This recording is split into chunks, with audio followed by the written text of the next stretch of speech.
Hello, this is Aaron Wren, back with the show again. I'm delighted today to have special guest Anthony Bradley. He's a research professor at Kuyper College and also a research fellow at the Acton Institute. But beyond that, I would say he is a public intellectual. He's written on a number of subjects, written a number of books. Most recently, his book is called Heroic Fraternities. It's a very positive view of fraternities and the role they play in the lives of men. He also wrote a viral article a while back on the evangelical church not being patriarchal nor feminized, but instead matrilineal. I've got links to both of those, his book to buy and the article in there, but there's a lot more besides, and you might want to follow him on Twitter as well. Anthony Bradley, thank you so much for joining me. Thanks for having me. I'm happy to be here. Yeah, I've been actually wanting to get you on my show for a really long time because you have so many great thoughts and so many things. What I really appreciate about you is that you're not predictable. You know, so many people today, it's just, here's this line. They're given a party line and they don't have much deviation from it. But you actually have interesting and unique opinions on a lot of things. And you're one of these guys that, you know, some people, they're just going to be jumping up and down cheering when you say one thing. And then they're going to think you're the worst guy ever when you say the next thing, which I always find interesting because there's a reason to actually read you. So I wanted to talk today, though, about men's issues, which is something that you're very passionate about and know a lot about and have talked a lot about. I guess first, before we get to the church, I want to just talk about what's going on in society because I think it's almost becoming a consensus, you know, among sort of figures in the mainstream world that there's a problem with young men in terms of falling behind educationally, maybe these failures to launch. There was the book by Brookings scholar Richard Reeves of Boys and Men that got a lot of press. He set up his own institute. These are not conservative or religious people even, just mainstream type academic figures. What is your take on what is going on with men in society today?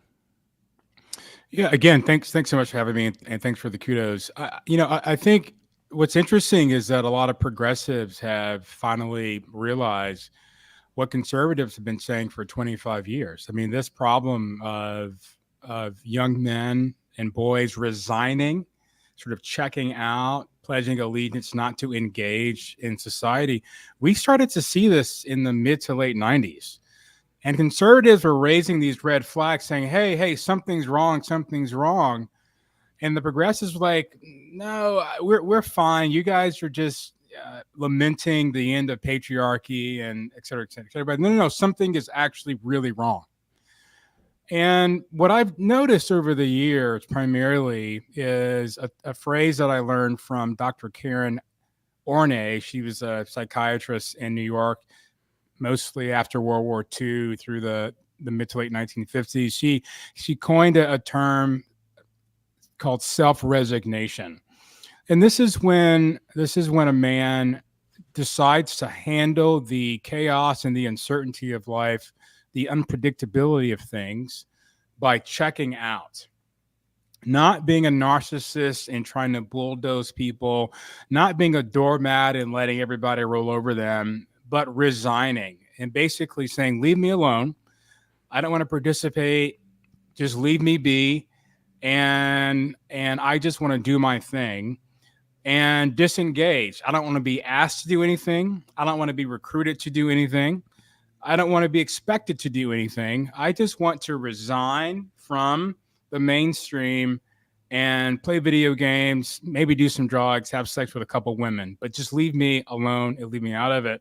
And the rest of you are participating in this game. And this game is not real. It's sort of, you sort of think about in terms of the Matrix back from that movie. And so what we're seeing today is at least a couple decades of boys being beaten down in sort of K-12 spaces. And you've written about this, and I've heard you comment on it as well, that, you know, guys have basically been told that they're the source of all the problems in the world and that we don't really need them. I mean, there was a movement some time ago where you could see women being interviewed, young women being interviewed on TikTok about why they don't need men and things like that. And so what the culture has been signaling to boys in particular is Not only do we not want you, we don't need you, but when you engage, you cause problems. And with that framework, what's happened is that guys are just resigning. They're just completely checking out and saying, well, you know what? I'm just not going to engage at all. Maybe I'll work in the gig economy. I'll do DoorDash, and I'm just going to do that part time and go home and play video games. So what are we seeing? We're seeing two trends, actually three. One is that guys aren't going to college, right? So 42% of all bachelor's degrees last year were men. 60 to 61% of all entering freshmen, women. So they're not going to college. They're also not going into trades. So there's a massive, massive trade shortage as well. And then thirdly, they're just not working, right? So we have about 9 million men, prime age men between the age of 24 and 54, who are doing nothing. All of those things to me signal resignation. We are completely checked out.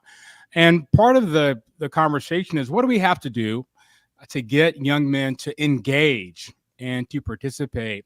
Now, historically, this isn't new. I mean, we were right in the same spot about 100 years ago. And what Christians did about 100 years ago was introduce the social gospel movement, which was actually a masculinity movement. People don't realize that. But the social gospel movement was a masculinity movement as a way to get men back engaged in the life of the church and in ministry. So we have these cycles, right? That first cycle was on the heels of the Industrial Revolution. You had guys who were trying to sort out where they fit in that economy. And I think we're having another transition of an economy right now that's all about technology. And men are trying to figure out how they sort themselves in this new economy after being told for many, many years that they're not really needed or wanted. You know, it's interesting you bring up the Industrial Revolution, because with urbanization and industrialization, there was a sort of anti-male turn as well, you know, resulting in things like the temperance movement. You know, the men are just fighting, they're gambling, they're drinking, they're the source of the problems. So we need to clamp down on that, which we did somewhat successfully, but we also upgraded the industrial economy. It was no more, chained in machines 24 hours a day, child labor, all that stuff. We had different labor standards. We had, sanitation, better housing, unions, things that turned those into good jobs. We made what were terrible jobs into good jobs. And we're still in that point in the post-industrial economy where we haven't figured that one out yet for a lot of people. What role does underlying social conditions like fatherlessness play? Because we have 40% out of wedlock birth rate and 40% divorce rates. And, there are a lot of people who, didn't grow up in an intact family. How does that interact with these general trends? That's a fantastic question. I think, at least for me, that question is also about geography. So it's not simply fatherlessness. It is the social isolationism of the nuclear family as a unit, with the expectation that they don't need a broader community. And I think that was exacerbated by the creation of the suburbs.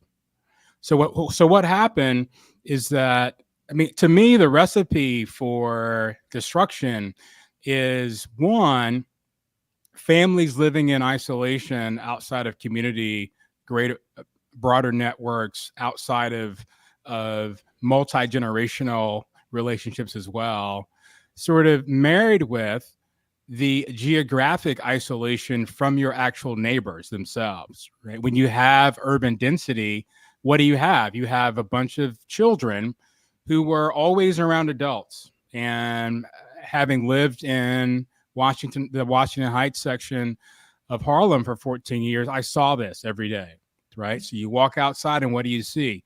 You see a bunch of kids and they're always around some adults. The adults could be their parents, their grandparents, even some neighbors, so all these sort of shared relationships.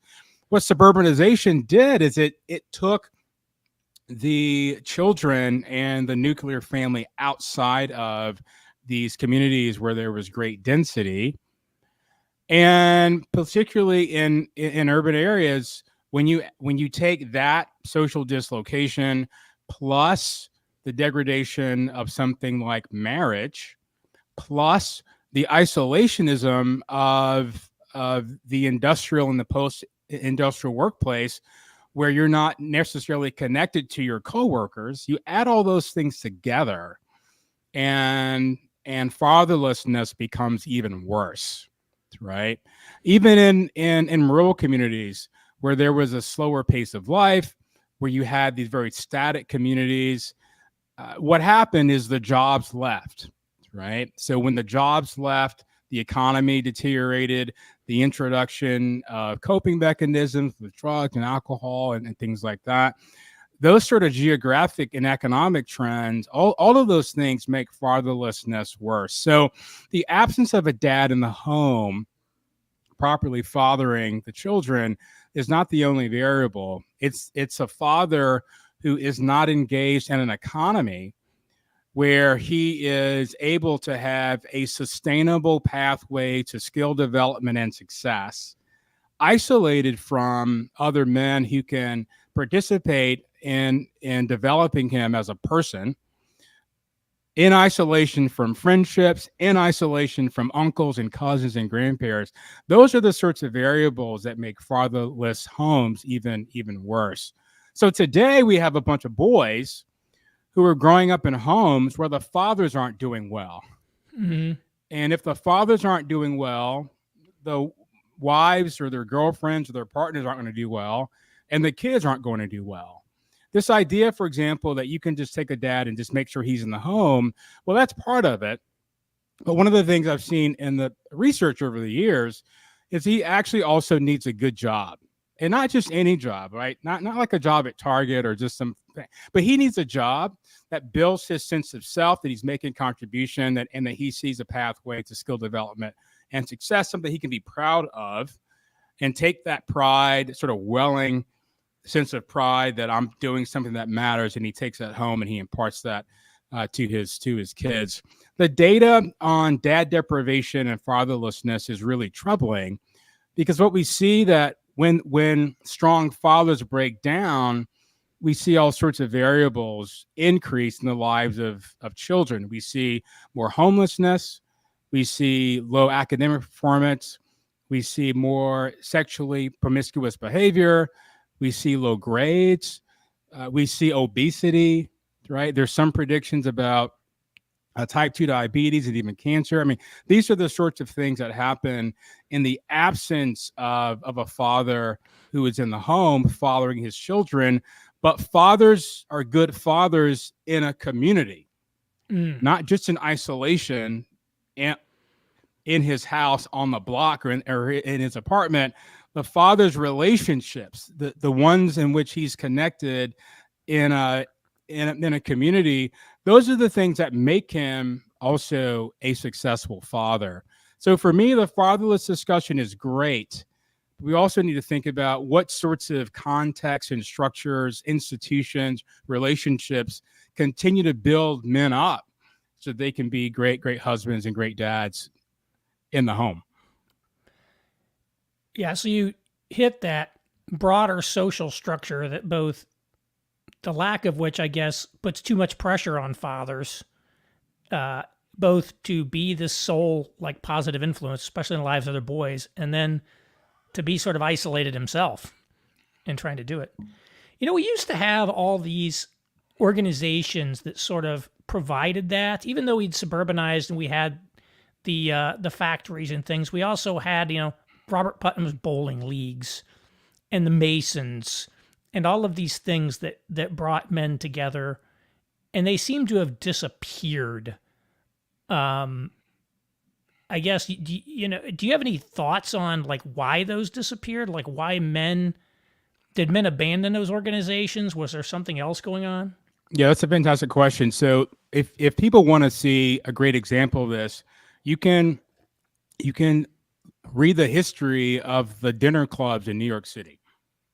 These private dinner clubs, And this was a third space. I think what we're talking about is that men don't have a third space, Right. right? A space between work and home where they can find camaraderie and encouragement and vulnerability and all the things that make them great dads and great men. They don't have a third space. Those third spaces, like you said, I think in fairness, disappeared. And if you watch the sort of the history of these private dinner clubs in New York City, and by the way, these were not, these were sort of socially virtuous societies. They weren't brothels, right? I mean, yes, those should be dismantled. These weren't places where men were being licentious. It was really a place for men to make connection. In private dinner clubs, there were two big things historically that began to deteriorate those. And we began to see the decline of some of these institutions, I think, in the spirit of egalitarianism and diversity. So on the one hand, there was the introduction of racial diversity and really forcing many of these institutions cosmetically to diversify, when in fact many of these institutions were built around friendships and social networks. Right. It's not that many, and in fairness, some of them most certainly most certainly did not want to integrate. But the idea that you're going to force an institution to integrate outside of social connection and network was an experiment that failed. You couple that, sort of the next phase would be one of the waves of the feminist movement. I don't know what wave it would have been in the 1960s. Sometimes it's hard to know how you count those waves, but there was a movement, right, to introduce these sort of egalitarian spaces. And again,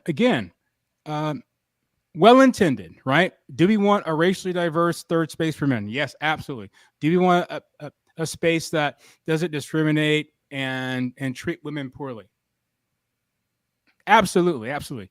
But the consequence of those movements is that it slowly deteriorated and dismantled the sorts of social networks and connections that, now check this out, working class and middle class men maintained. The wealthy class maintained their country clubs, right? Mm-hmm. So here's the difference. Some of these societies, some of these institutions like the Kiwanis Club, et cetera, these were working class versions, right? Middle class and working class versions of the country club.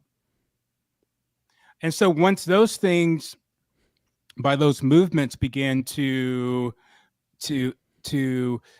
become more diverse, added on to some of the geographical changes as people moved out from these institutions into the suburbs, they slowly begin to deteriorate, because now you're driving in 20 minutes, you're driving in 30 minutes to meet at this place that wasn't what it was when your father was there, mm-hmm. or when your grandfather was there.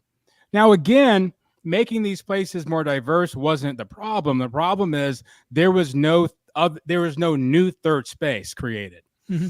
right? There was no new place for these men to find connection and community and camaraderie and encouragement.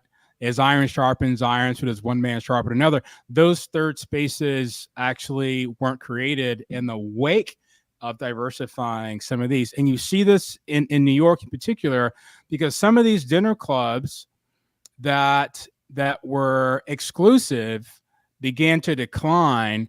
And they began to decline so much they had to open up their membership now to middle class people like me, mm-hmm. right?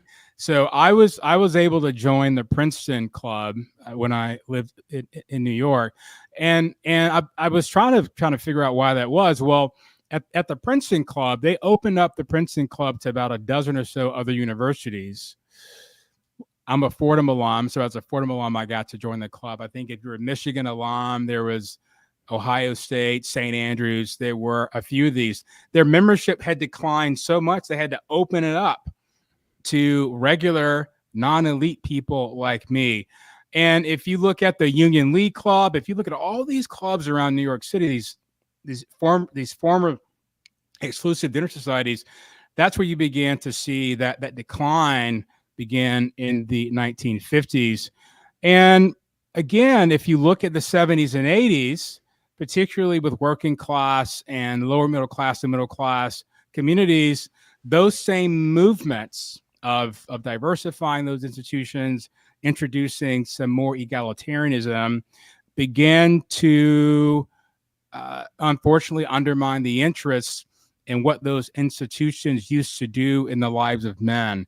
And we never created a third space. And then on top of that, this will be my last point, we redefined what it meant to be a good husband and father and domesticated it and exclusively made it within the four walls of the home.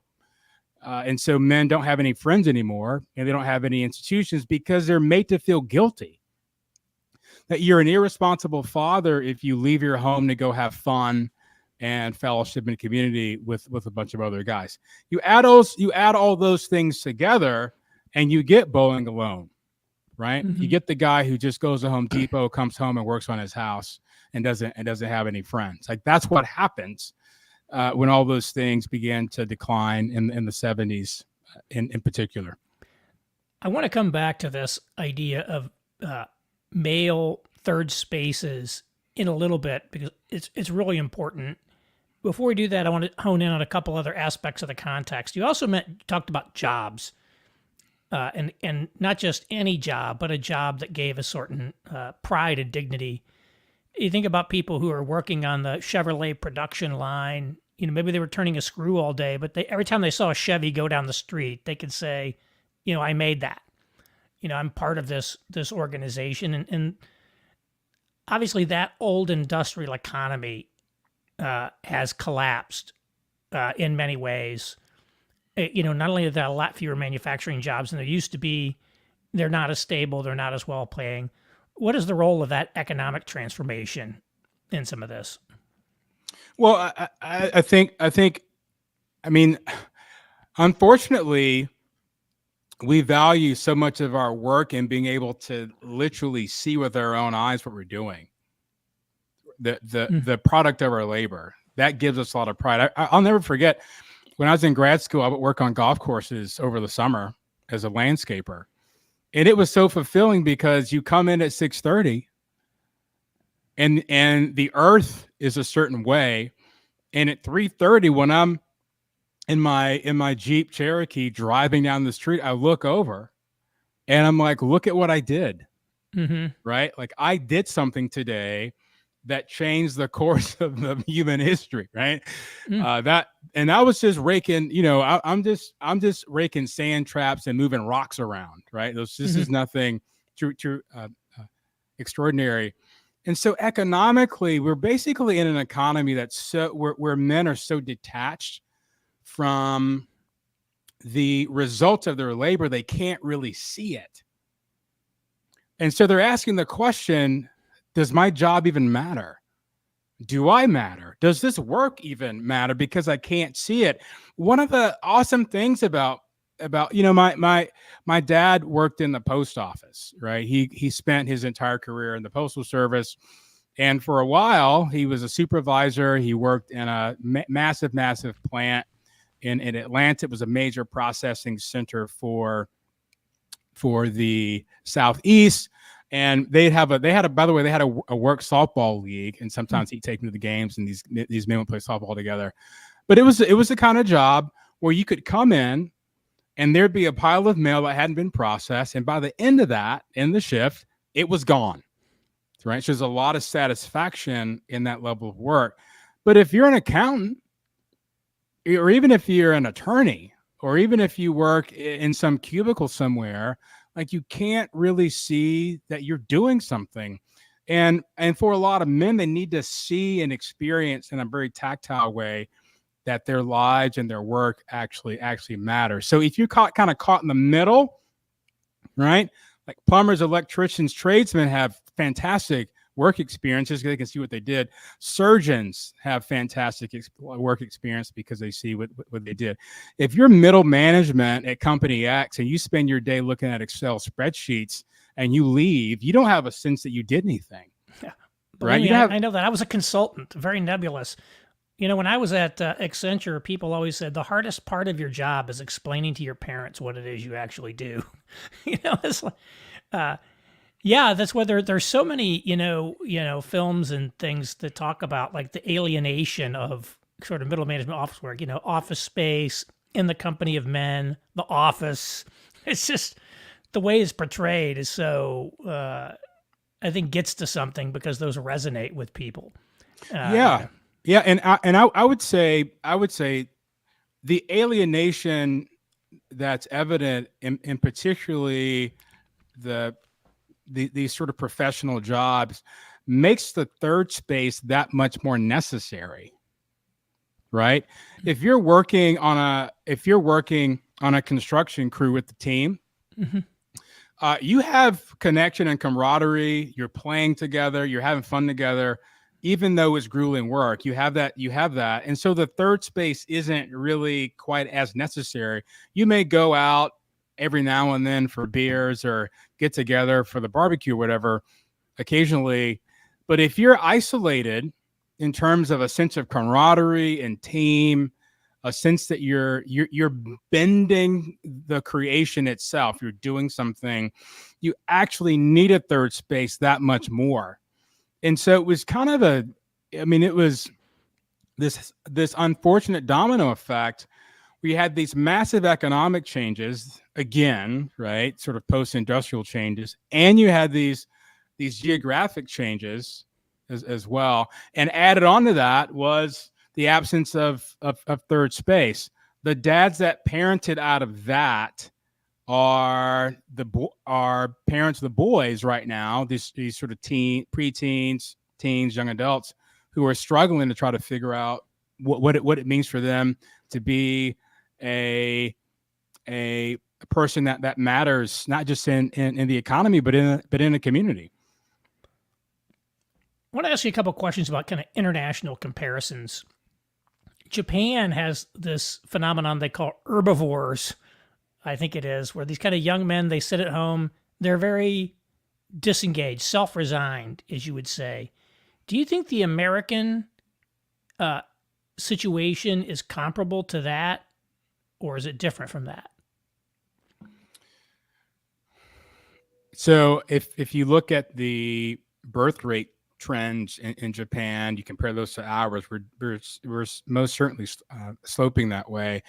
I think if you think about the fact that a lot of young men have lots of options for alienation that didn't exist 40, 50 years ago, it contributes to me to the similarity. I'll give you a great example. So let's say that you are a young man, you're resigned. You're like, I'm out. I'm not participating in this culture anymore. There are two things that are different in 2024 that really didn't exist for a young man in 1980. Number one, if he's the child of a boomer today, his family can subsidize this. Mm-hmm. Right? He can live at home in his early 20s, mid 20s, early 30s, because his parents have so much wealth that they can subsidize him not launching. Totally true. That's one thing. Number two, technology now exists that says, hey, if you want to resign, here's YouTube. You can sit on here for hours and just watch video after video after video, and you can just resign here. There are video games that say, hey, if you want to resign, come over here, right? And play Halo. And you can resign for hours and hours and hours and hours every day. Social media applications like TikTok and Instagram and Snapchat. Hey, if you want to, come over here and resign. Pornography is like, no, resign over here. They have all these options for resignation. And they can afford to do that because economically we're in a place where they don't have to launch. Right, we're gonna have the biggest wealth transfer in the history of this country between boomers and their kids. Right, this is about to happen, and so because in one sense we're way too successful economically, you listen, if you're growing up in Bolivia, you can't do this, right? You have to launch. And Japan's another country that I've been there. There's a lot of wealth. It's pretty comfortable, right? It's pretty safe, and you can afford to not launch. So those sorts of similarities, I think, are quite prescient. But for us in this broader context, unfortunately, we've provided, because we've been, I think, right, too successful in one sense. We provide options for young lads to resign, that they're saying, okay, great, I'll go ahead and resign there, and again, just leave me alone, right, and just let me be. You read a lot today about deaths of despair from suicide, drug overdoses, alcoholism, and that affects people of both genders, but certainly disproportionately affects men. Falling life expectancy among non-college degreed men. Well, actually, not falling life expectancy in the whole country. The Eastern Bloc went through this after the fall of communism, where life expectancy in some of these countries plummeted. There was tremendous rise in alcoholism and sort of deaths of despair. Is there any similarity with what happened to them and what happened to us as a result of sort of industrial shocks? Yeah, that's a good question. So I got this from Warren Farrell in his book, The Boy Crisis. He talked about the purpose void. There's a purpose void that young men today don't know why they're needed. I talk about this in my book, Heroic Fraternities, that they don't know why the society needs them. There's no Cold War, so there's no potential that we might need them to enlist and serve the country and defend against some foreign enemy.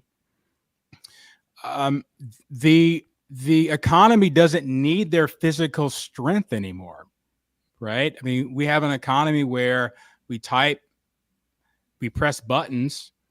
So if you are a man, what is it that the country needs you for? What's the purpose that you can aspire to? And that signals, hey, there's some problems that need to be fixed, and we need men like you to come help fix them. There's a purpose void. So there is this sense where the market signals that used to exist don't exist anymore. And so guys, particularly working class guys and some middle class guys, they don't really know what they're here for. And then if you look in the education space, like I said earlier, they're also being told inadvertently that you're not needed. So if you go to any high school in this country, and you ask a 12th grade girl, on average, there'll be outliers, but on average, what do you want to do? More often than not, she's going to have a plan, right? She's going to know what school, what major, what she wants to do afterwards, which by the time she's 30, what she wants to do, whatever.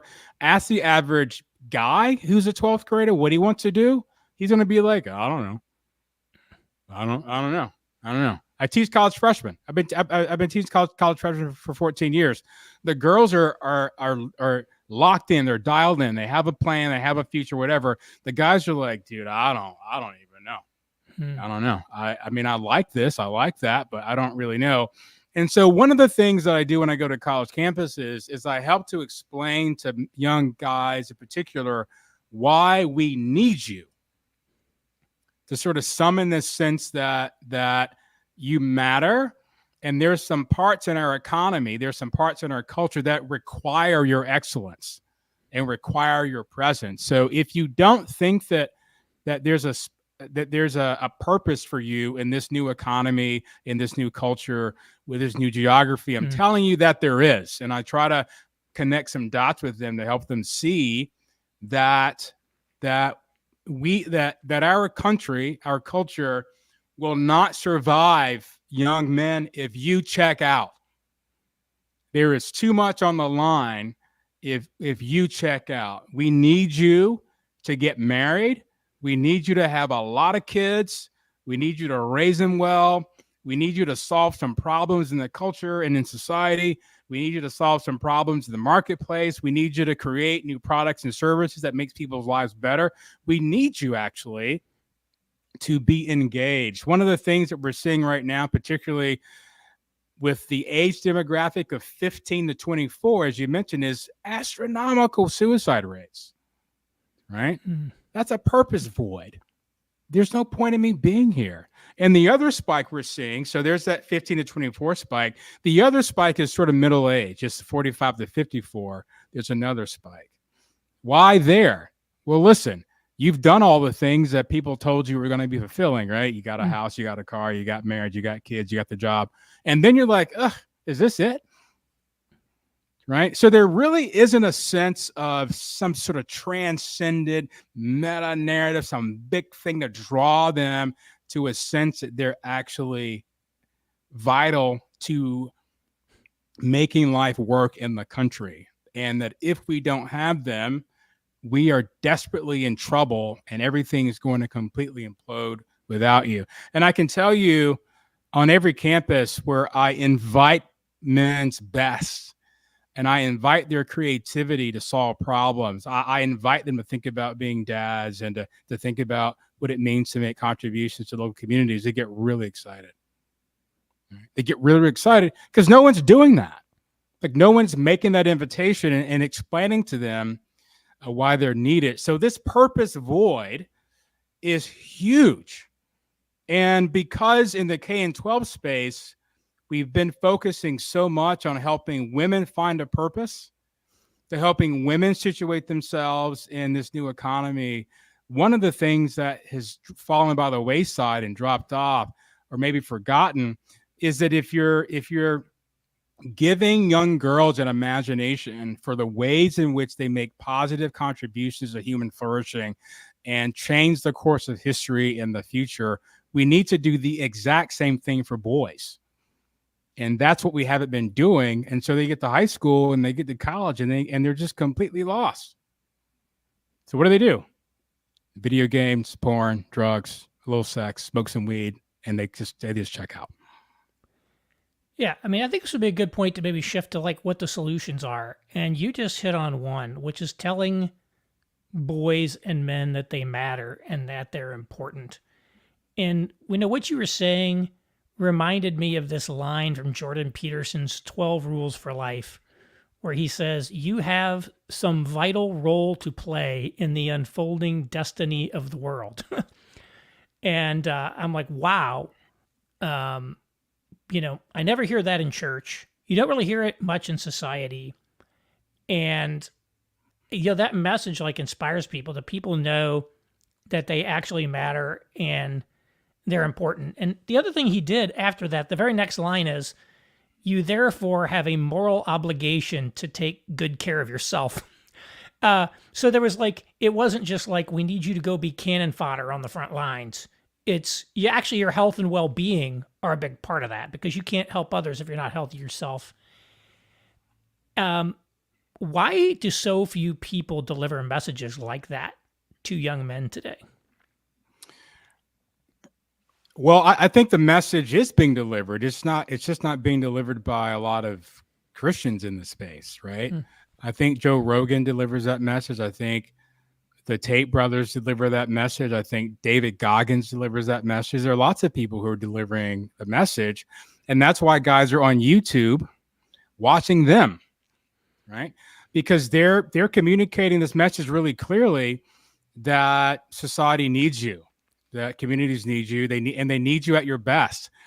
And one of the things that I'm seeing trending right now, particularly with high school students, they all love David Goggins. I mean, David Goggins is like the man, right? And what's David Goggins' story? He was overweight, and in his own sort of description, a loser. And so he overcame those things, right? Has all of these military accolades, is a he's a serial marathoner, ultra marathoner, right? And so I've been asking young guys, what is it about these guys? Like, I'm trying to what is it about them? They say, well, listen, when I see David Goggins, this is what I see. Well, I was fat too. Mm-hmm. And if I do what David Goggins says, I will be a great man and can make great contributions and do really important things.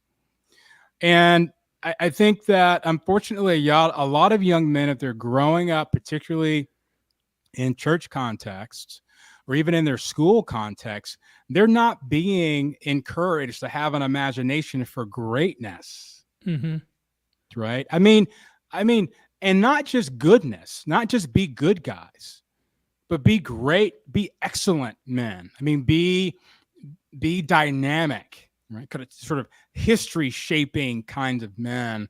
And I think because, and I'm not saying that the Cold War was good, right? I'm not saying that, but it was easier. Right. It was easier to sort of draw men out during the World War II. It was easier to do it during Cold War because, well, hey, we need you just in case, right? Just in case the communists try to destroy us, we need you. But they're just not hearing that right now. That's not happening.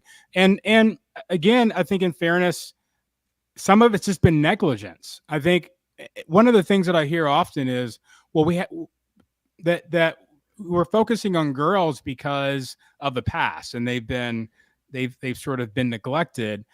And I'm like, well, I know, but the boys need the exact same thing as well. Like I said a few moments ago.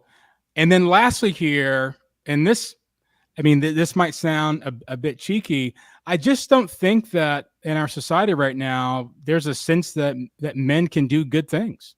That I mean, we focus so much on how men have created all the problems in the world that it seems to me there is this tacit assumption, and I hear this all the time, like, well, we need more women CEOs because there'll be less corruption, right? We need more women on the board because it'll be a more ethical society or a more ethical context. And I do believe, and I see this in the fraternity space as well on college campuses, I just don't think that there's a sense that men can be good and that their presence can be good. And so if you don't think that men could be good, if you don't think their contributions can be excellent, why would you inspire them to positions of authority and leadership and power? The narrative right now is when men get to power, good things happen. I mean, bad things happen. Yeah. Right. That's the history of the country. That's the history of the world. And so I go to college campuses and I tell them, hey, let me tell you something. If you guys come to power and you're virtuous men, good things are going to happen. So like Jordan Peterson, it's not simply take care of yourself, but do whatever you can do to become a more virtuous man, because when you do that, it's going to make life better for everybody. That is not the message that they're hearing. Right. One of the things that happened with feminism is that every positive characteristic of what it meant to be a man has been claimed by women as well. And so they can't be described as masculine in terms. They have to be described as just generic. And that basically leaves masculinity is two things. One, it's a collection of toxic attributes that men have to suppress or go against. And the second thing is essentially it's an obligation to sacrifice yourself and your priorities to serve other people and their priorities. There's no room in there for any positive characteristics of masculinity, nor are there any room in there for men to pursue greatness in terms of construction of something, accomplishing something in the world, that you serve society by revolutionizing space like Elon Musk did or something like that. Mm-hmm. It's you only revolutionize things by not going to the third space to hang out with your buddies and helping your wife clean up the dishes after dinner. That sort of is how you're supposed to live. And, no wonder it doesn't sell for these men. Of course not. And you see this on college campuses, right? So think about the framing of anti-hazing, anti-sexual assault, right? These hands don't haze. I mean, that's just sort of a phrase that they're introducing. I think it's stupid, right? So what college campuses want, they just want men to be less bad, right? To be less harmful. That's the aspiration, is don't be a bad man. And the reason why these fraternity guys don't know what to do, because no one is teaching them how to be men of virtue.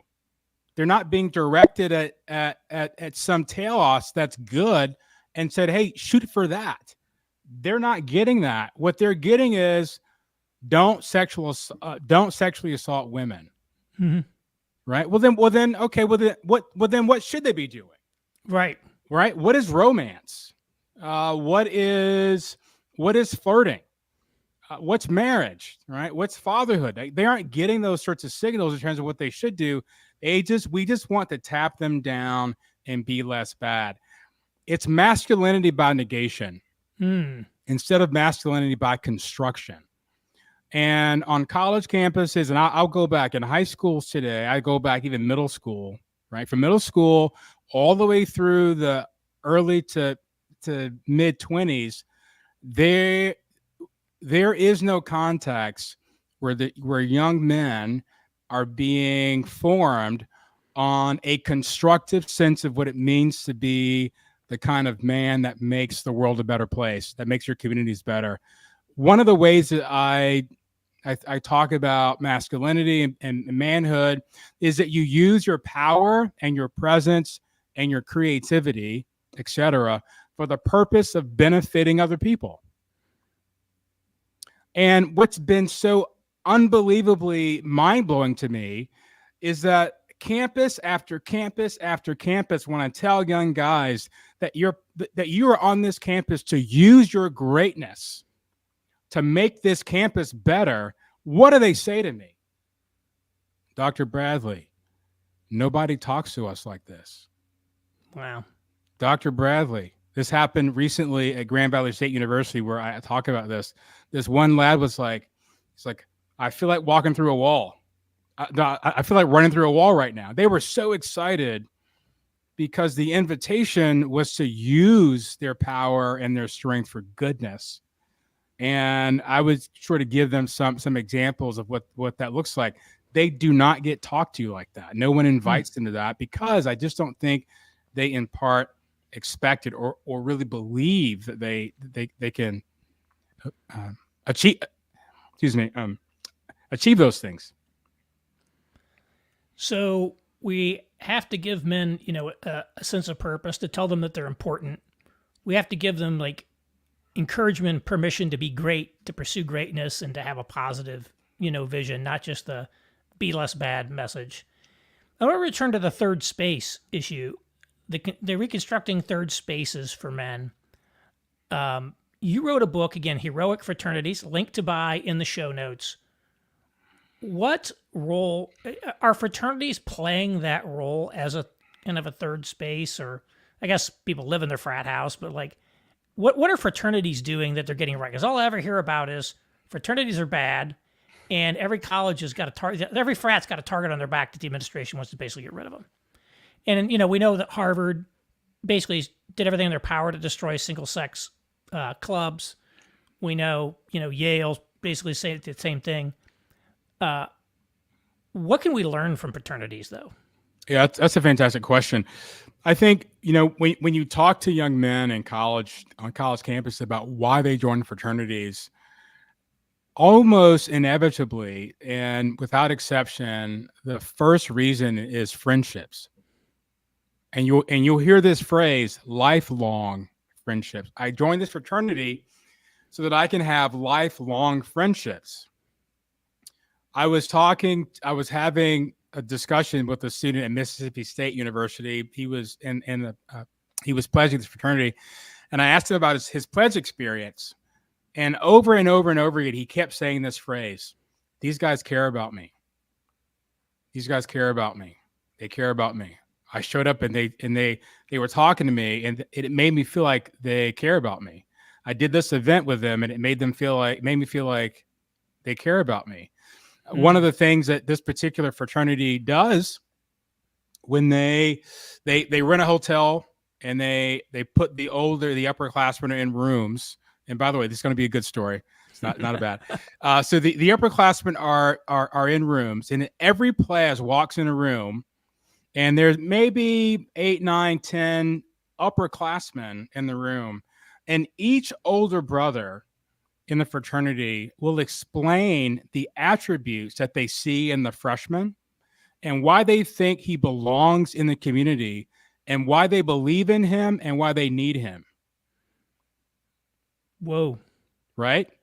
So imagine you're 18 years old. You walk into a room and there's guys between the age of 20 and 22 telling you that they love you, that they care about you, that you're important, and they list all of the things they see in you that makes you matter to their community and excuse me, to the fraternity and also to the campus at large. So fraternities are really filling a void that men have for connection and community and friendship. It is the anti-isolation community, and a lot of them are scared to death. It's interesting because what we're seeing trending right now is that more and more high school boys are only going to schools where they already know someone. They're going to school, they're going to colleges in pods. So they won't go to a school on average, they won't go to a school where they won't know anyone. Young men today are deathly afraid of being alone. Now they won't tell you that. They won't write it down, but they're deathly afraid. And so fraternities are saying, "Hey, listen, we will guarantee that you will have some of the best friends that you'll ever have in your life. You will achieve great things together. You'll achieve obstacles together. You'll have fun together. And you've got a group of men that no matter what are going to have your back.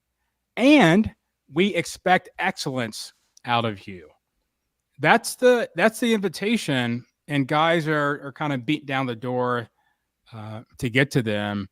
Outside of fraternity culture, on a college campus in particular, or men in their late teens, early 20s, they just don't have a community that is that invitational and also a community that communicates that they're actually being cared for and cared about.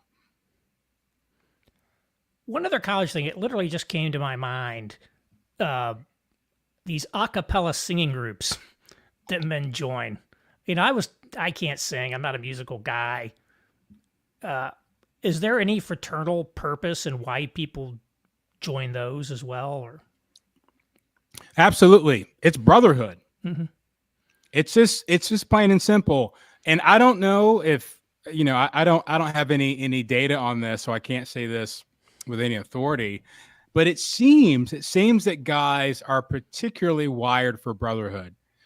And if we don't have brotherhood, we're desperate to try to find it. When I was a little kid, we had like a gang in our little neighborhood, right? It's a bunch of kids. We built clubhouses out of pallets, and we had a little clubhouse, and the girls couldn't come in, right? There was like no girls allowed in our clubhouse, right? We sit in there and eat candy and stuff like that, right? So guys really desire and really long for a sense of having a band of brothers who will be there for them. And fraternities really do provide that. And you could think about it this way.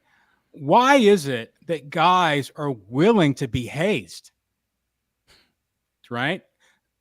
To put their lives at risk in some cases so they can achieve brotherhood.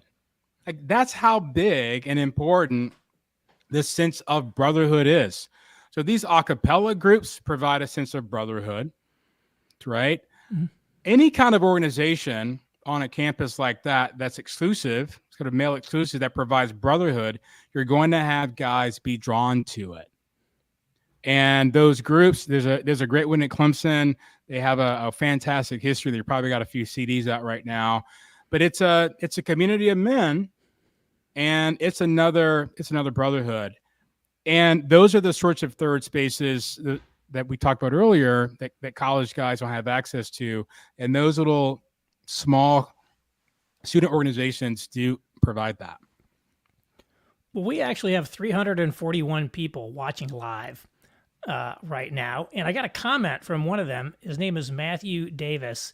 He says, "Dr. Bradley, I'm a Christian school teacher working with elementary and middle school age kids. Any tips or resources or advice for contextualizing your goals in heroic fraternities for younger age groups?" That is a fantastic question. Thank you, Mr. Davis, for asking that. the way that I wrote the book, Heroic Fraternities, in the back section, particularly in chapter 6, I give 6 values, six different topics that can be used in any setting. It can be used in a fraternity. It can be used on a football team. It can be used in a middle school. I'll just give you a few of the things that matter. Number one, guys need friends. They need a couple friends that they're really, really close to. They need a sense of brotherhood and community. Number 3, which is really, really massive, is a rite of passage. That there are signals in their life that they know they're making progress into becoming an adult. So in these cases, I'll talk more about adulthood than sort of manhood or masculinity, but sort of achieving these sorts of steps to becoming a fully functioning adult. I also talk about the need for fun.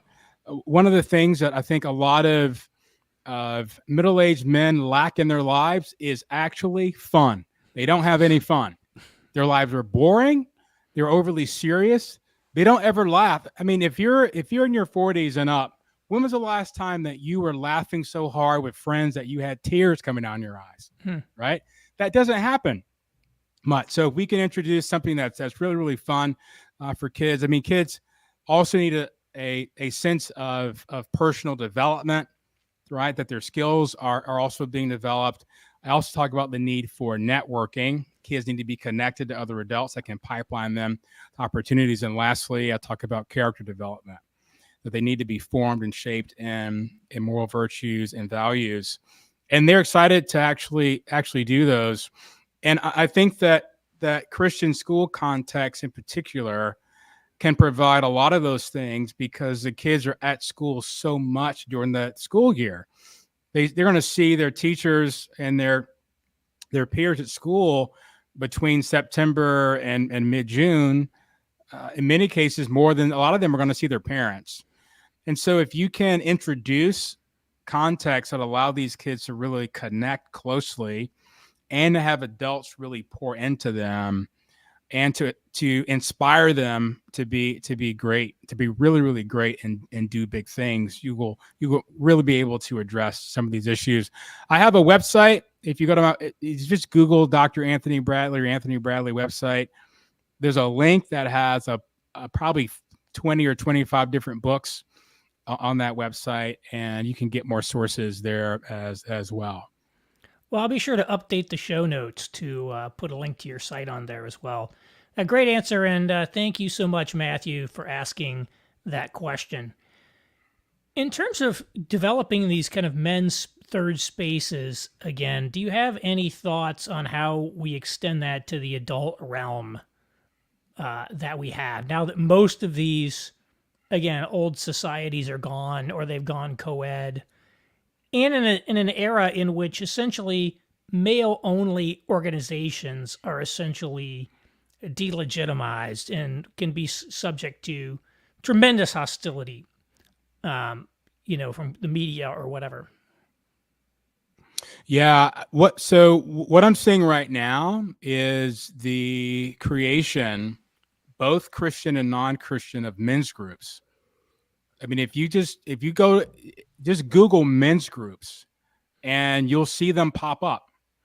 There is a movement of guys who are deciding to take this on themselves. And some of these spaces, I can't remember the name of the nonprofit in New York City, but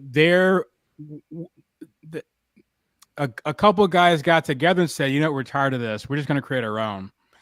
And it's almost like a church small group sort of that's kind of the framing, but these are non-Christians. It's not a religious thing. And I saw this profiled in GQ magazine a while ago. These men's groups are just popping up everywhere. I mean, they're just all over the place now. And these sort of civil society institutions are beginning to fill that space. You have to find them.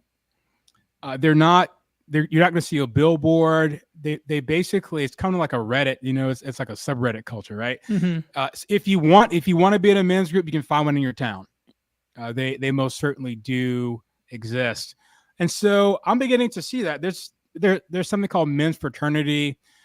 That's also I've seen those. I think F3 is another group for Christian guys who want to work out at 5 o'clock in the morning. I think that's another option.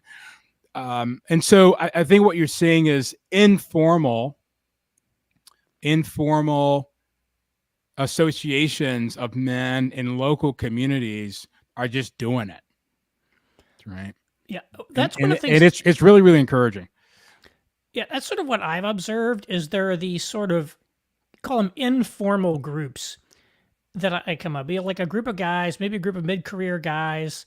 They all get together for like an annual guys weekend. It's sort of a guys weekend, but there's some programming. They might have some speakers come in and talk to them. So it sort of has like a real, educational component, kind of networking component, friendship component, but it's not a formal organization. And then the other thing as I see is some of these men's figures actually have, they're producing like paid fraternal organizations as, part of their revenue stream. So there's this guy, Ryan Mickler, has the he runs a podcast called Order of Man. He has the Iron Council, he calls it, which is his guys. There's another guy that was running one called the Fraternity of Excellence. And obviously people who become members of these things must find value in them because they cost money. And, so people are definitely looking for it and trying to find ways to avoid, the kind of the eye of Sauron falling on them in some ways. I do want to talk a little bit about the church because the title of this thing that I put up was the Evangelicalism's Man Problems. And, a decade ago, I started observing this trend that young men were turning to online influencers, online gurus for guidance on how to live life. But they weren't really turning to the church. There's always been all this hand-wringing about why men don't go to church, etc. And yet, if you look over the course of the last decade, this gap has only grown, where you've got guys like Jordan Peterson, like Joe Rogan, like Jocko Willink, like Andrew Tate, with literally millions and millions of men looking to them as the sages in life. And there's a massive pyramid of people under them as well. And the evangelical church really has not been able to engage in the marketplace in the same way. What is really the disconnect between the church and men that we see evidenced in, the rise of like Jordan Peterson? Yeah, that's a great question. I've seen those trends as well. And when you talk to, I think sometimes people make assumptions about these influencers, and they don't actually talk to young guys and ask them, "Hey, why are you following him? What is it about him?" And what I get time and time again is that these guys, these influencers, are giving really clear, practical advice on how to live. I'm talking Book of Proverbs stuff, right? They want to know how to do finances. They want to know how to buy a house. They want to know how to have sex. They want to know how to raise kids. They want to know how to do vacations. They want to know how to do all this stuff. And I think sometimes these evangelical churches are so otherworldly and so pietistic that the only thing they have for them is, well, being a godly man is being a godly husband, and being it's deistic moralism, right? Just sort of being a good person. And these guys are like, I know, but how do I start a business? Right. Right. Like, what am I supposed to do with these investments?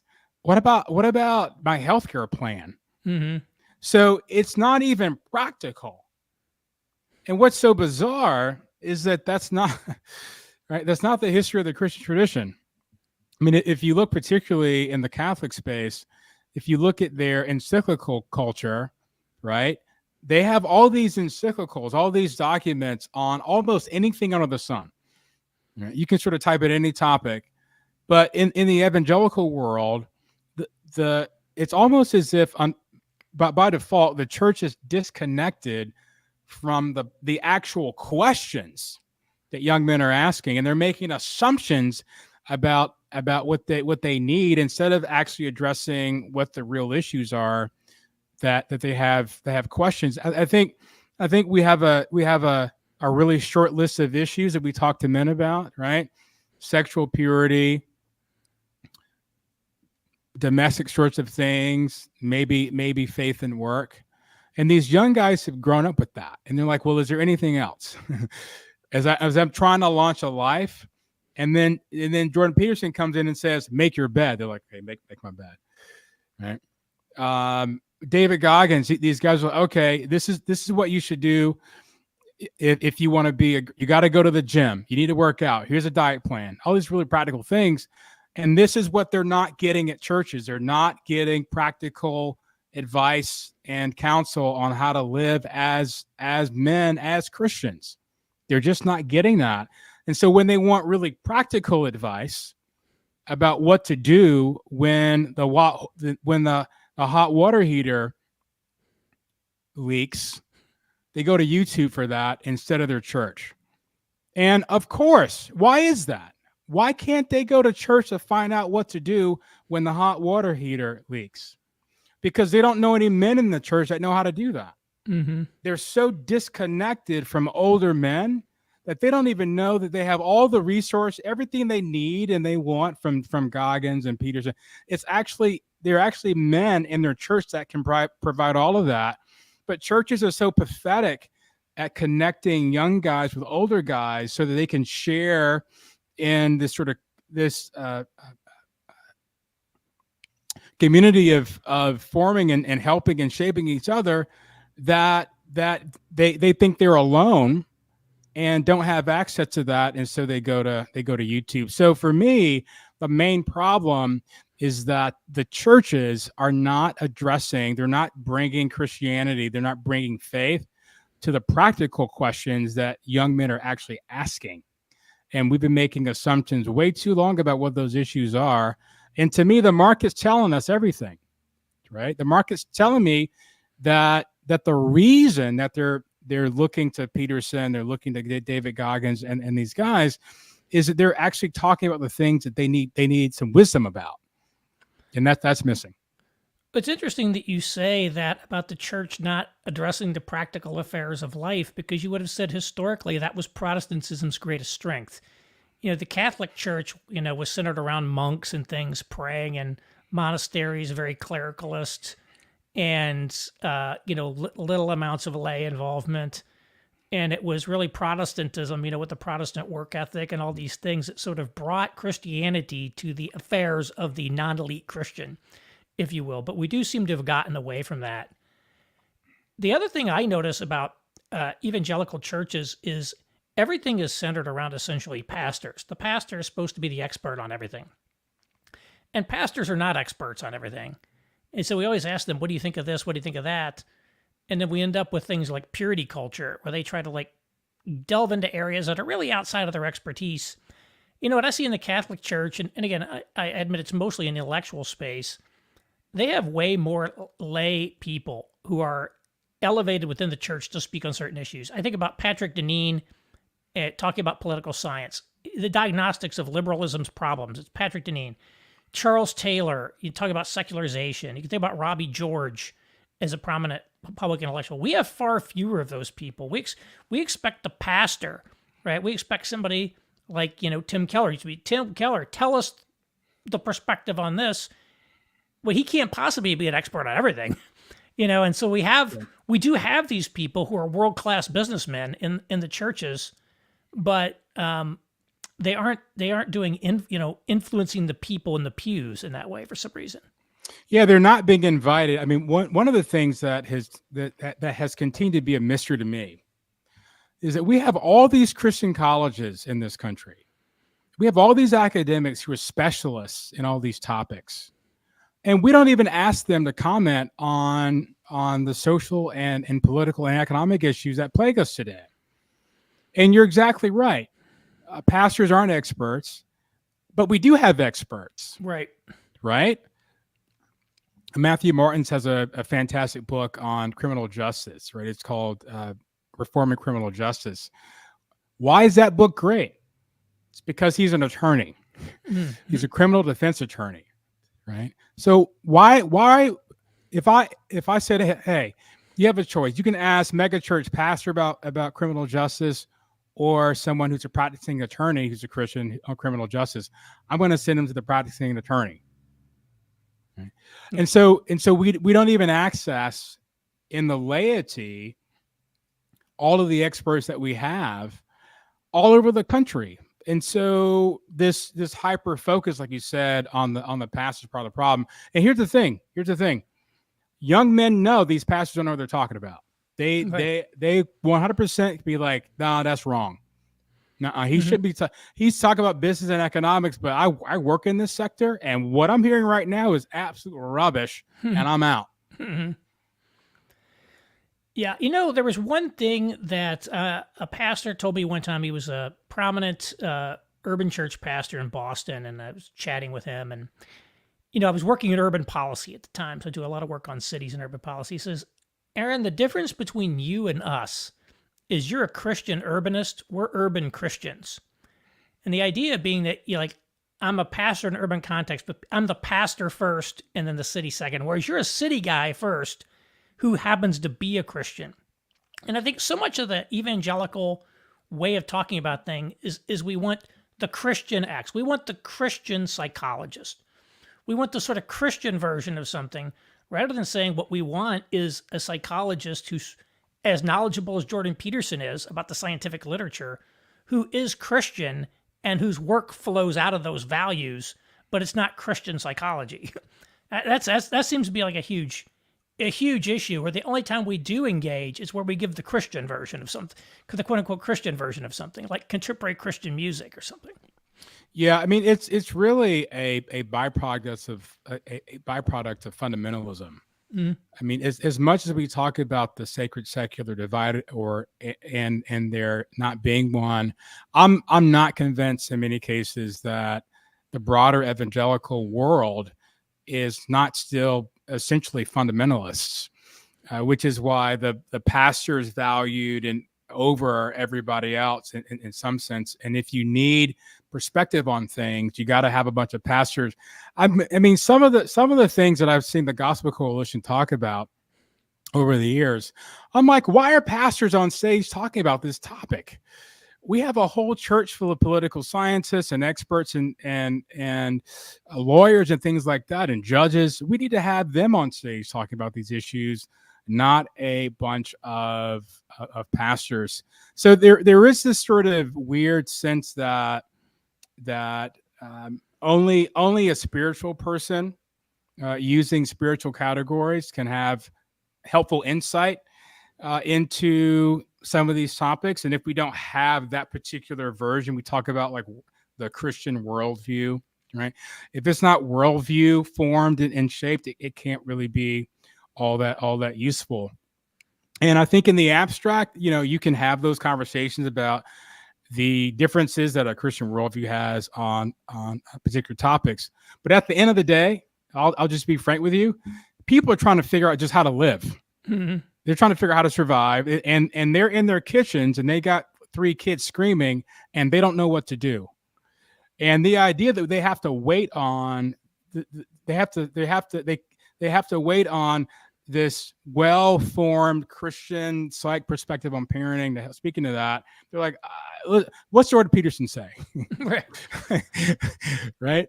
Yeah. Well, the fundamentalist point is a good one, because you see that, you know, with the pastors, and maybe there's a sense in which from a pastor speaking as a pastor, should it be this way? It's like, if it's not written in a proof text in the Bible, they can't say it.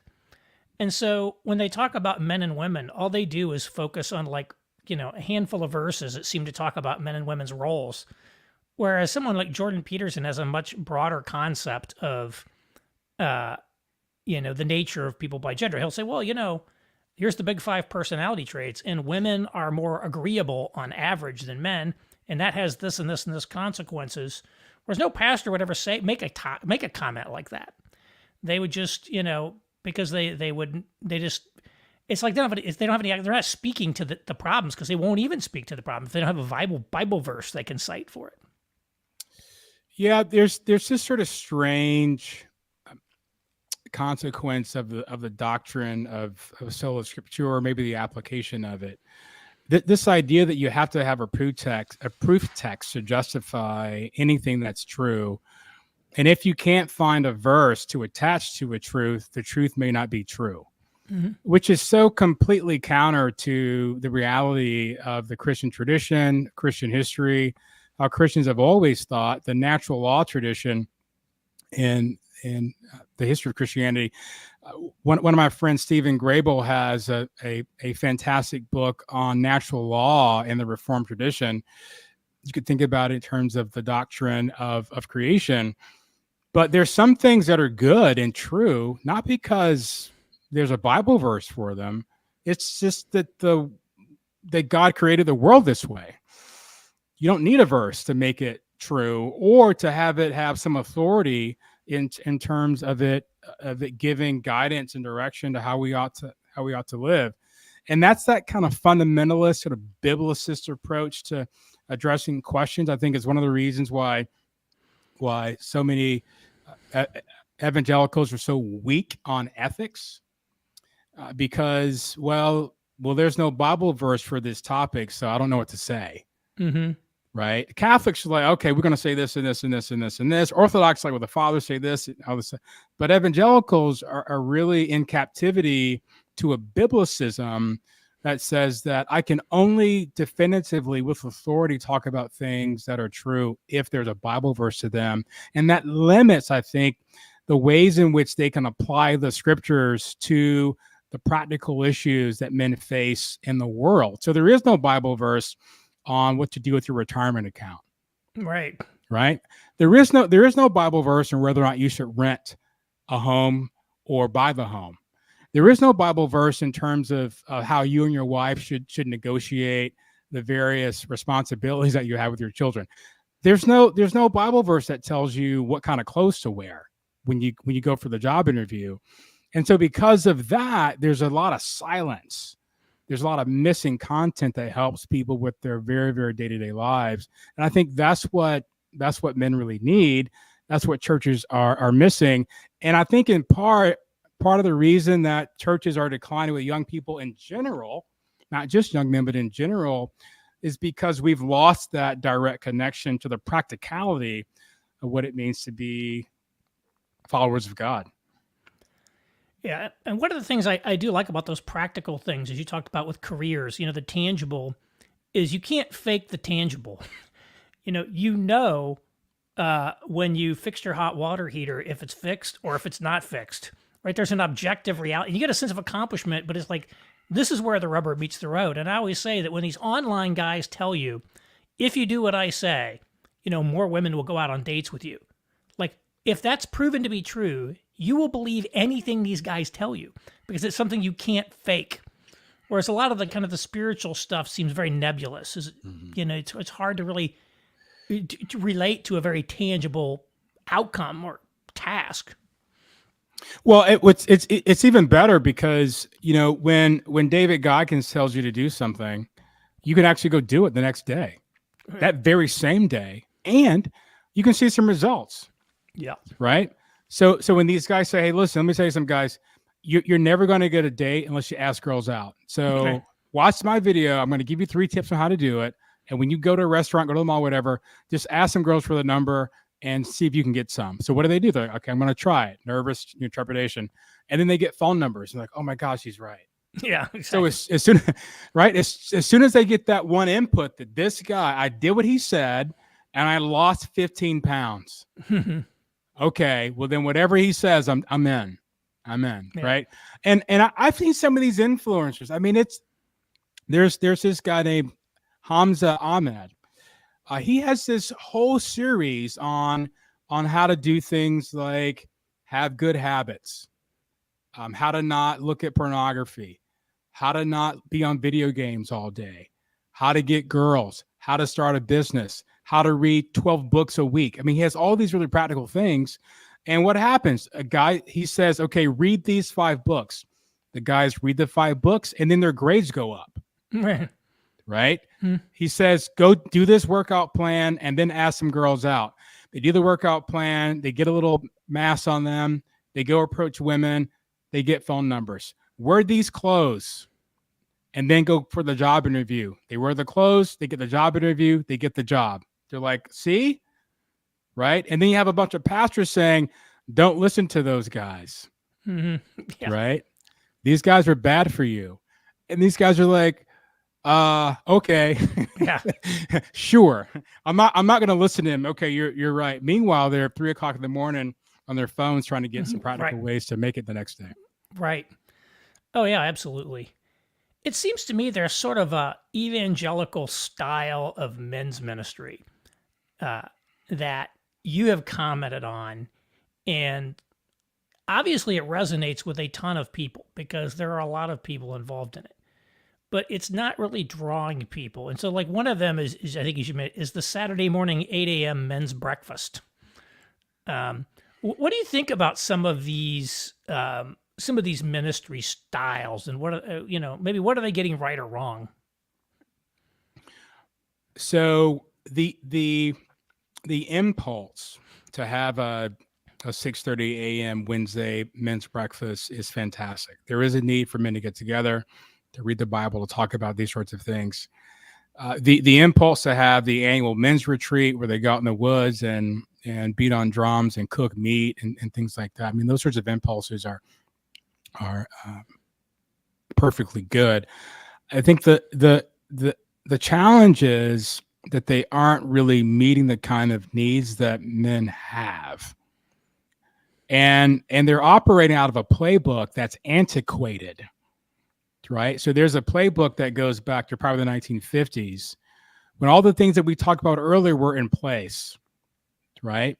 So if you think about how work was in 1950, especially if you were in a factory context, if you think about the fact that men were also a part of other exclusive men's societies, right? If you think about the fact that they were probably living in a neighborhood with their uncles and cousins and brothers, you think about the density and you think about all these other things, right? Well, if you have all these other points of masculine connection and formation, then yeah, you don't need to have your church serve that for you. So you can get away with just having the men's breakfast at 6 a.m. on Wednesday morning.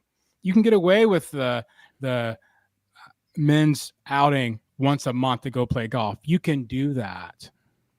But in 2024, given the absolute deterioration of all those other third spaces, and because we're in a post-industrial economy, we're in an economy geographically where people are isolated, they have fences, they don't even know their neighbors. The Wednesday morning men's event where you're just sitting around drinking coffee, somebody gives a devotional, you shake hands and say that is deficient, right? That is not going to meet the sorts of needs, concerns, cares that men have today. So that style is really antiquated, and there's been like no innovation.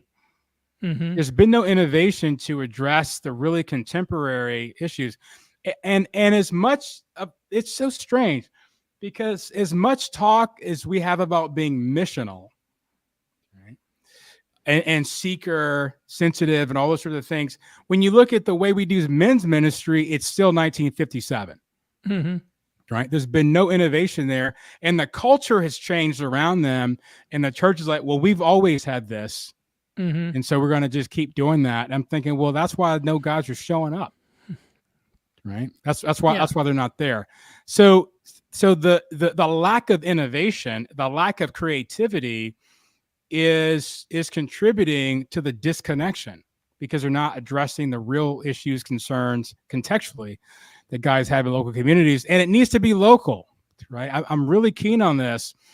This idea that we can have some mega structure that every church does it the same way, to me, is absolute rubbish. If you live in Butte, Montana, you need to be doing things differently than the men in Miami, than the men in downtown Boston. Those need to look very differently because your cultures call out different responsibilities and different needs.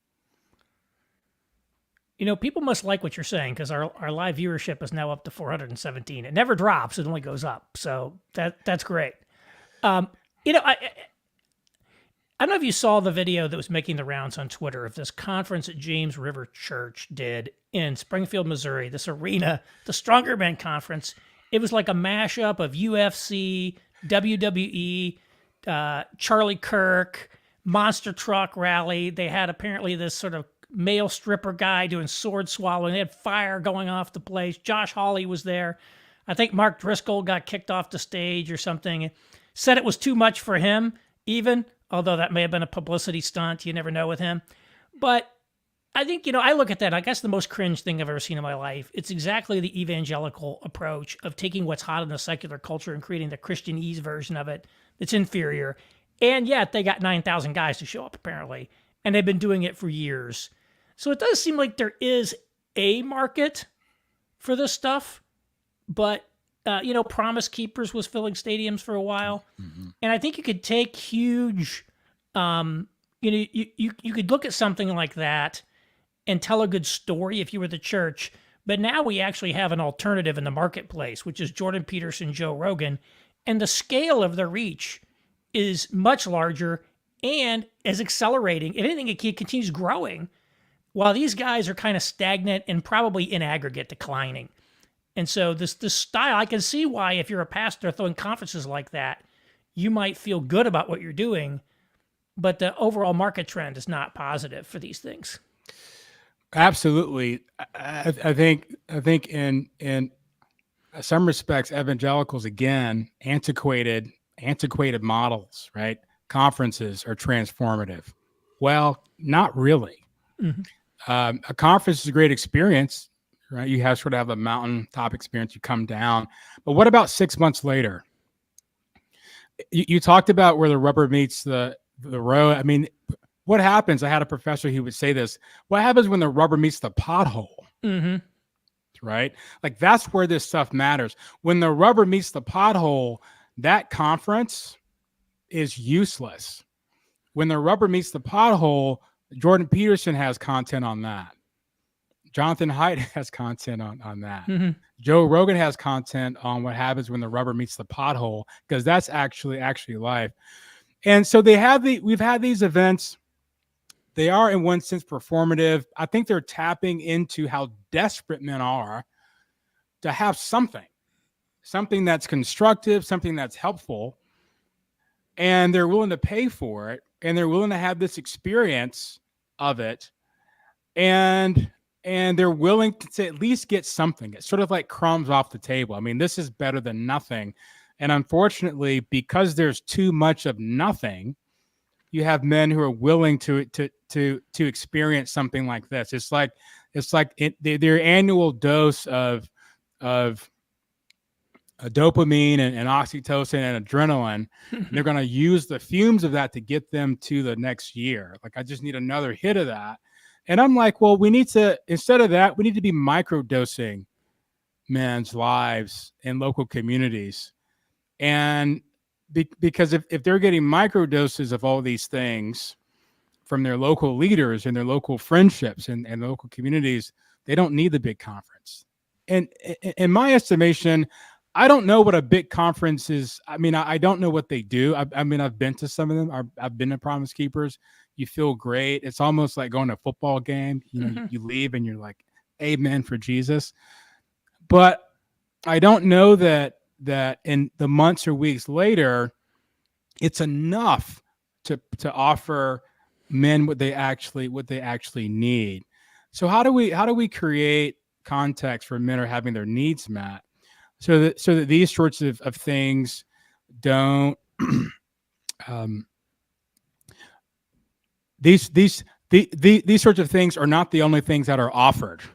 Mm-hmm. Right. And we've got to do a better job of being creative so that we can provide the sorts of answers to questions that men have. I saw that video and I thought, man, I'm in the wrong business, because I could come up with some stuff like that and make a lot of money. Yeah. Like I'm sure the production company does. And because the fruit is just so low hanging, if that's all I got to do is create an experience with some like fire and monster trucks like that, I mean, I could pull something like that off. Get a military guy or get some football coaches to yell at guys and stuff like that. Yeah, be better. It's like don't suck. You kind of get some guy kind of rally, a lot of energy. And for me, some of those things are in some ways a bit condescending to men's intellects, because there's this idea that, well, men just need an experience and then they'll be good. They need just an infusion of a pep. It's basically a pep talk and a challenge, right? Kind of to try to be better. Mm-hmm. But what they don't need are friends. They don't need Right. people who care about them enough to ask them hard questions, to listen to them. They don't need people with whom they can cry with whom they can have a meal and be depressed with, people that with whom they can ask questions to. They don't really need that, right? And to me, it's a bit insulting in some respects that we're so interested, like you said, in the event, Mm-hmm. right? That we don't seem to realize that where men need help is not in the event, but it's in these sort of micro experiences where life gets really hard. So if pastors are listening to this, they're wanting to improve, what suggestions would you have for them as like first steps Yes. they can take in that direction? I love this question, because for me, one of the untapped resources is the church itself. And by this I mean pastors have a lot to do. I mean, they're basically in some cases the chief executive of the church. If they're in a small church, it's just them.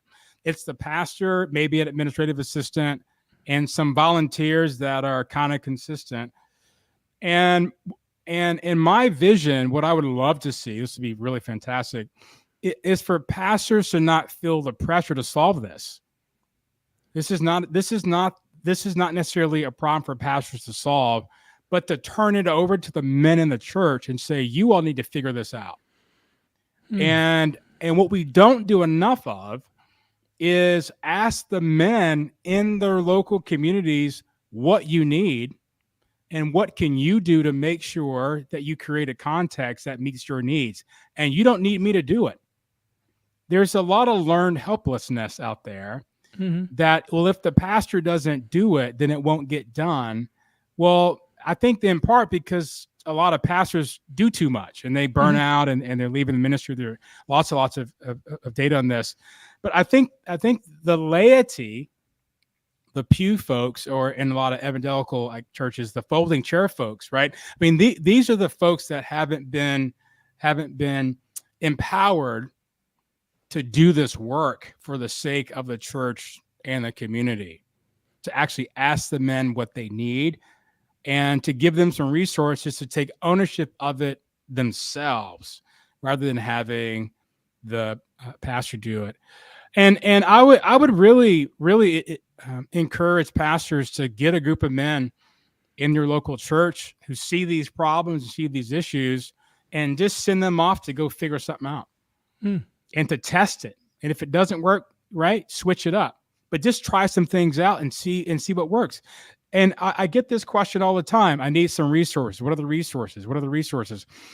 Well, the resources are the men in your church, right? They're the guys who are sitting there lost and don't have a purpose. So I mentioned earlier that we see this sort of suicide spike in two demographics: 15 to 24, 45 to 54.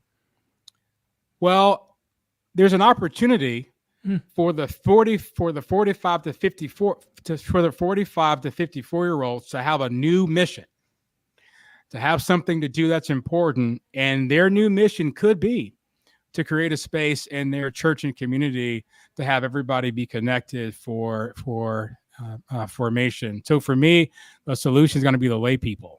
And we just haven't tapped into that. And lay people need to understand it is not the pastor's job to figure all this stuff out. That is not the Christian tradition. The Christian tradition is not the pastor. The pastor's a person with all the answers. Nope. It's the priest. It's the priesthood of believers, right? God has given you a mind. He's given you an imagination. You got the Holy Spirit, just like your pastor does. God works within the church, and if you guys can do this together, if you're willing to do that, I bet you can come up with something creative that's actually effective. Well, I could talk about this all day. We've been going a while. We should probably start bringing it to a close. But before we do, is there anything else you'd like to say, or anything else you'd like to promote, so we can make sure we put it out there, and I can add it into the links for it in the show notes? The only thing that comes to mind to me is I'm really keen on encouraging men of any age to take seriously just how important they are, and that they do matter a lot. And you don't need to be an expert in anything in order to have really important influence. I mean, Jesus sent the disciples out, and their theology wasn't great. They didn't even get it. They didn't really understand, but he just sent them out to do the work of the kingdom. And I because we have professionalized everything, I think some people feel intimidated about going out and doing things because they're not experts in it. And I really want to encourage men to consider taking a risk and owning the solutions to all the things that we've been talking about, because I believe that they actually can do it when they get together, put their heads together, and use their imaginations to work to these ends. Fathers are the most important men in any community anywhere ever. That's just a fact.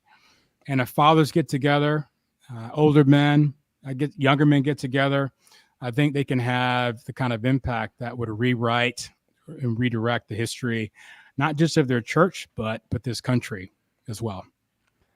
Well, that's a wonderful note for us to end on, and an encouraging one, I think. So, Dr. Anthony Bradley, thank you so much for joining me today. Thanks for having me. Enjoyed it.